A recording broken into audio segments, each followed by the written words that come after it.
Mr. Harris.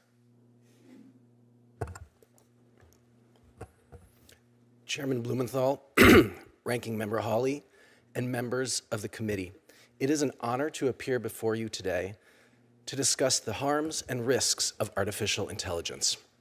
It is particularly heartening to see that this committee has developed a promising bipartisan framework and proposals that I earnestly hope will become law.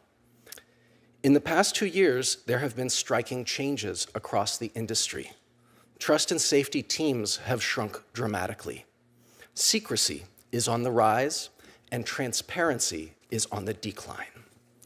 Since leaving Meta, I have helped craft 2 bills about deepfakes and elections in California that await the governor's signature.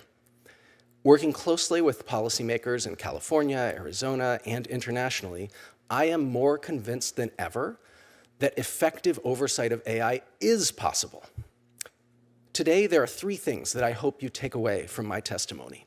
First, voluntary self-regulation does not work.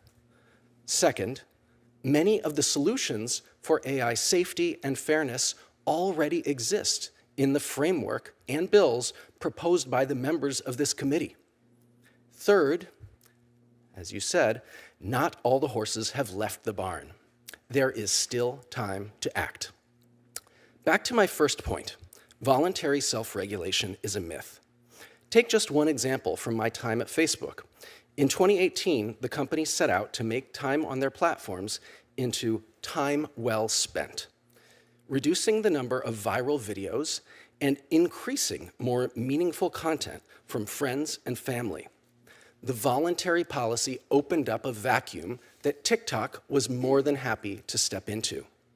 Today, Facebook and Instagram are fighting to claw back market share from TikTok with Reels, essentially those same viral videos that they sought to diminish. When one tech company tries to be responsible, another, less responsible company steps in to fill the void. While non-binding efforts such as the White House voluntary AI commitments and the AI elections accord are positive steps forward, the reality is that we've seen very little clear progress towards the promises made by tech companies in those commitments. When it comes to policies and laws governing AI, laws with shalls rather than mays are essential. Without the shalls, the legislation becomes voluntary, and many companies will delay or simply avoid taking meaningful actions to prioritize safety or harm reduction. To my second point, we don't need silver bullets. The framework proposed by this committee's leadership already has so many of the answers. 2 recommendations in particular in the framework are essential components for legislation. AI companies should be held liable for their products, and they should be required to embed hard-to-remove provenance data in AI-generated content. It is encouraging to see a bill on transparency in elections that would require labeling of some AI-generated material. More steps like these are needed. This brings me to my final point. The horses have not left the barn. The misconception is that it is too late to do anything.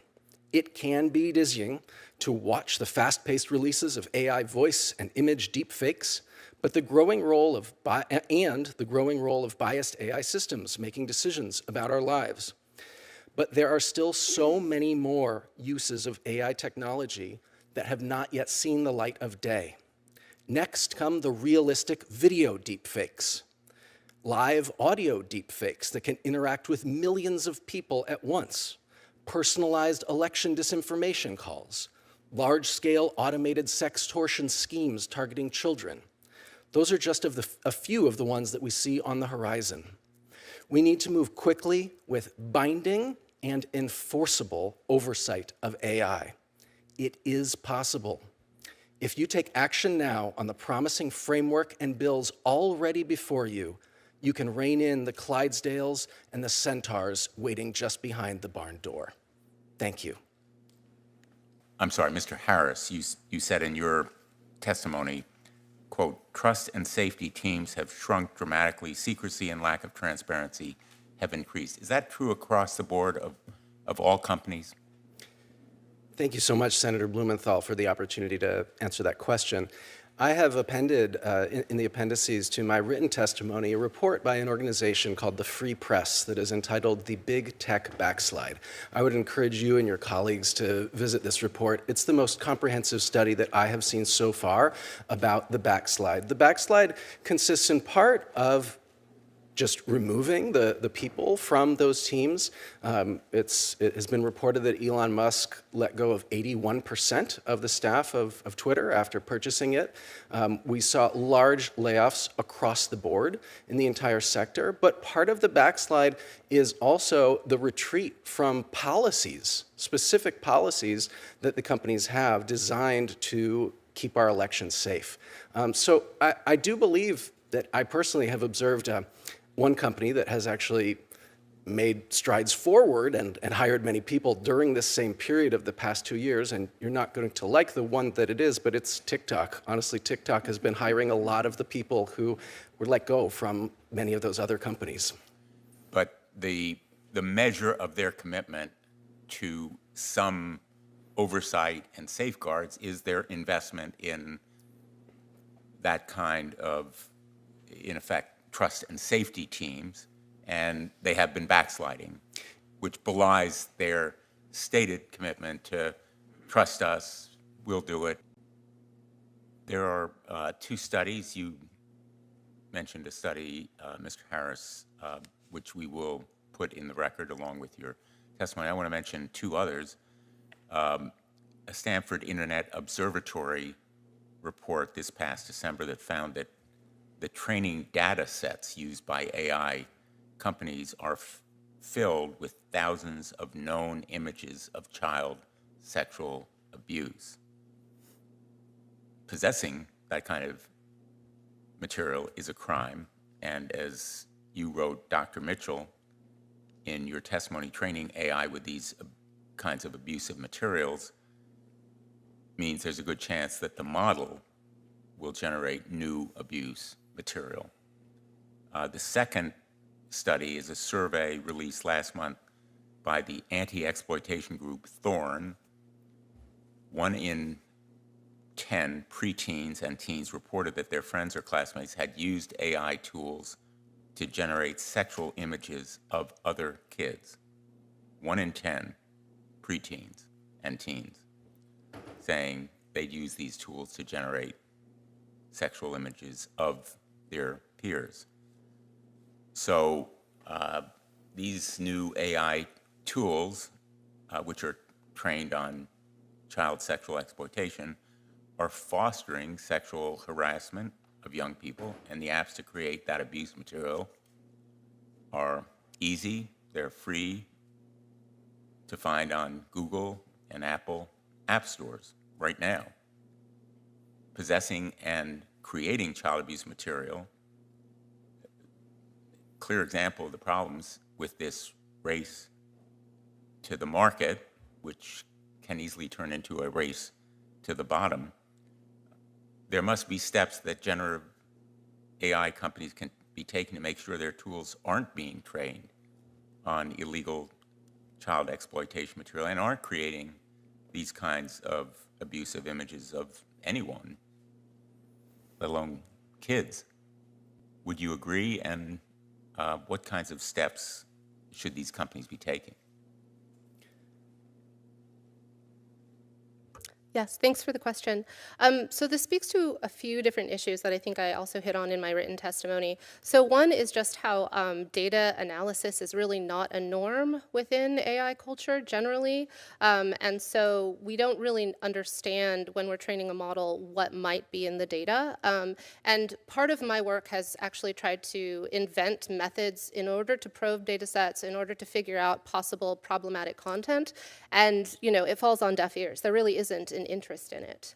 So I think that work that can further incentivize this, I think NIST and the U.S. AI Safety Institute probably have a very clear role to play here in helping us understand what the contents of the data are and further providing mechanisms for people to actually do this in a lawful way in order to really understand the contents.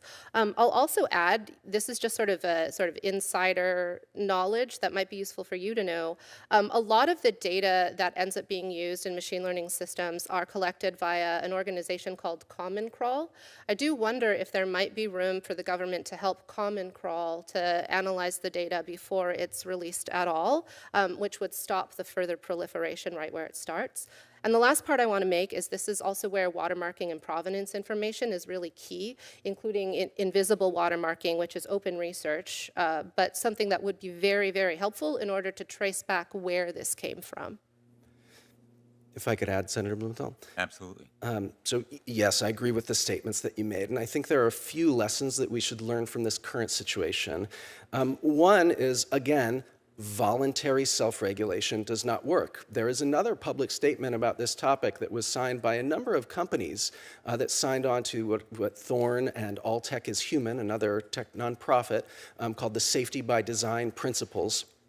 And amongst the signers to that were included Stability AI, I believe Hugging Face, another company called Civit AI, and they signed this and made agreements about doing things to prevent the use of child sexual abuse material in AI models. Now, the problem is that that report that you referred to from the Stanford Internet Observatory, that was released in December.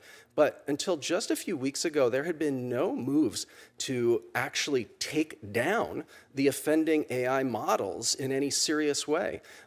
A few weeks ago, when I was on the eve of publishing a paper on this topic with IEEE Spectrum, a technology publication, I reached out to those companies and perhaps in response to my outreach, perhaps not, one of the companies involved, Runway ML, the company that people point to as being responsible for training Stable Diffusion 1.5, the specific model trained on thousands of images of CSAM, they actually removed their Hugging Face repository. Now, the problem with removing a repository, this was an open source AI model, the problem with removing it is that there were many other versions of that model that are still hosted on Hugging Face, and my co-panelist, Dr. Mitchell, is appearing here in her individual capacity, and I have immense respect for her research and do not expect her to feel the need to speak up on behalf of or in response to my statements here. But Hugging Face has chosen not to take down other versions of Stable Diffusion 1.5. Another company called Civit AI has a website with many, many models derived from Stable Diffusion 1.5, perhaps the original model itself or something close to it. They also choose not to take it down.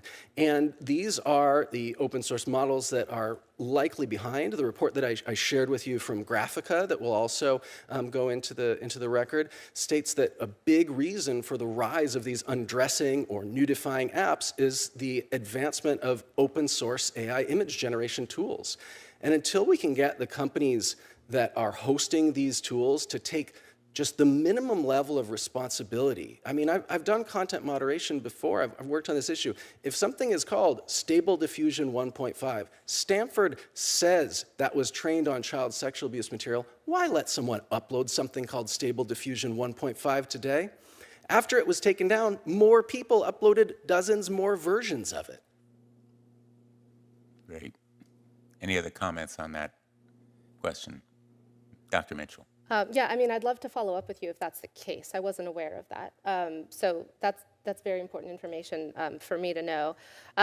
So yeah, I mean, this is a serious concern, and I think this is part of why we need the government's help in order to be able to even search for these things, right? So there are techniques you can use to try and understand if there might be an issue, and I won't detail them here because of potential malicious actors watching. I can follow up with you privately.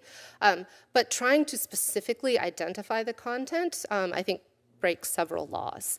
So you end up in a weird sort of bind where you have to try and see if it's there, but you can't really see if it's there.